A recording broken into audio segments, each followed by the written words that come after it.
Hey there, curious minds. Harshmeet here, and today we're diving into a captivating tale of wealth, power, and the craziest financial frenzy you've never heard of. Picture this: a small European country, the Netherlands, rising from obscurity to become a global economic powerhouse. How did they do it? Well, they had a little help from the Dutch East India Company, or as it's commonly known, the VOC. But wait, it's not just any ordinary company. This behemoth held more influence than most nation states combined. Can you imagine that?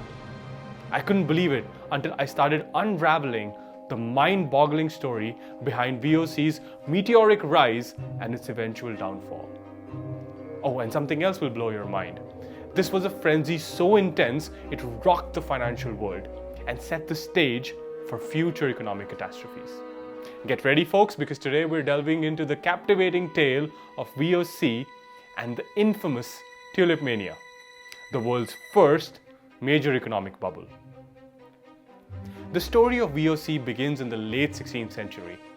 Dutch merchants, seeking the exotic spices of the East Indies, decided to unite their resources and risks.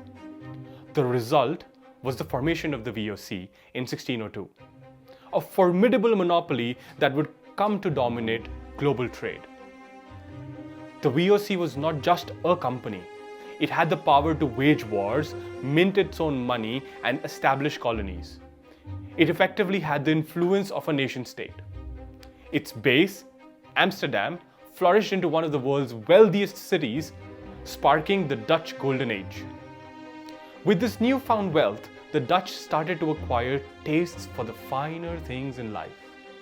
Luxury items from the far corners of the globe found their way into Dutch homes. But out of all these, one commodity stood out, an unlikely object of desire: the tulip flower. Tulips, native to Central Asia, made their way to the Netherlands via the Silk Road. They were a novelty in the country, and their unique, vibrant colors quickly made them a status symbol. Tulip bulbs became so sought after that they sparked a financial frenzy that's remembered to this day as Tulip Mania. By the 1630s, tulips were a hot commodity. The demand for rare tulip bulbs shot through the roof, driving prices to insane levels. Records from the time show that at the peak of the mania, a single tulip bulb could cost as much as a luxury house in Amsterdam, a phenomenon that was unheard of until then. But as the old saying goes, what goes up must come down. And for the Dutch tulip market, the fall was as dramatic as its rise. In 1637, the tulip markets abruptly crashed. Prices fell dramatically, leaving those who had invested their life savings into tulip bulbs in ruins. Tulip mania had resulted in the world's first recorded economic bubble and subsequent crash. But what happened after the VOC? Despite the tulip crash, the company weathered the storm for a while. Its vast trade networks and resources ensured its survival. But eventually, internal and external pressures were beginning to take their toll. Over time, the VOC found itself embroiled in various wars, overextended, and battling corruption within its ranks. Plus, the competition was intensifying. Other European powers like England and France were making inroads into the territories the VOC had monopolized. By the late 1700s, the mighty VOC was heavily in debt and struggling to stay afloat. In 1799, it was formally dissolved, its once lucrative assets liquidated. The world's first multinational corporation had fallen. The rise and fall of the VOC, coupled with the story of Tulip Mania, serves as a stark reminder of the delicate balance between risk and reward. It demonstrates how a thirst for wealth can lead to irrational decisions, which can in turn trigger economic collapse. As we navigate the modern economic landscape, it's worth remembering the lessons from this Dutch story of ambition, prosperity, and downfall.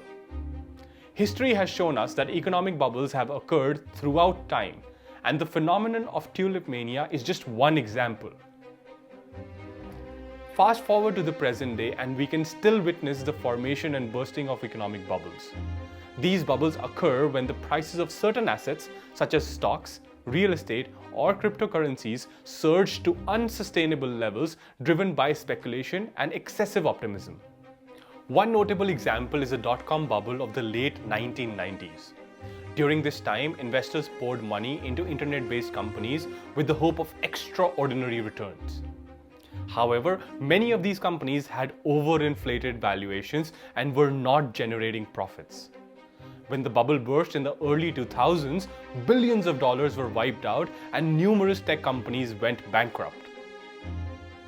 Another prominent example is the subprime mortgage crisis of 2008, which is still fresh in our memory. Excessive risk-taking and lax lending standards led to a housing market bubble with home prices soaring to unsustainable levels. When the bubble burst, it triggered a global financial crisis, causing widespread economic turmoil and leading to a severe recession.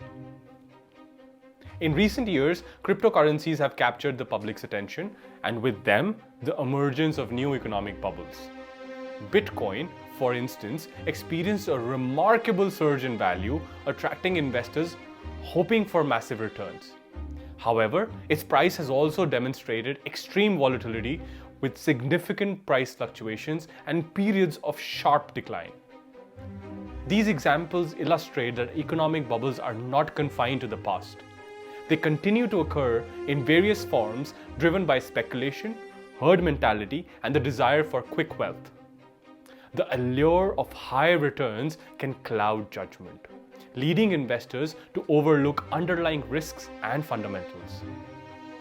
Financial experts and regulators are continuously monitoring market conditions, seeking to identify potential bubbles and implement measures to mitigate their impact. However, the nature of bubbles makes them challenging to predict and prevent entirely. As individuals, it's crucial to be aware of the risks associated with economic bubbles and approach investments cautiously. Conducting thorough research, diversifying portfolios, and maintaining a long-term perspective can help mitigate the effects of bubbles and reduce the potential for financial loss. Furthermore, understanding the historical context and learning from past bubbles, such as tulip mania, can provide valuable insights into human behavior and the mechanisms behind market cycles. So, as we explore the complex world of economics and finance, let's keep the lessons from history in mind.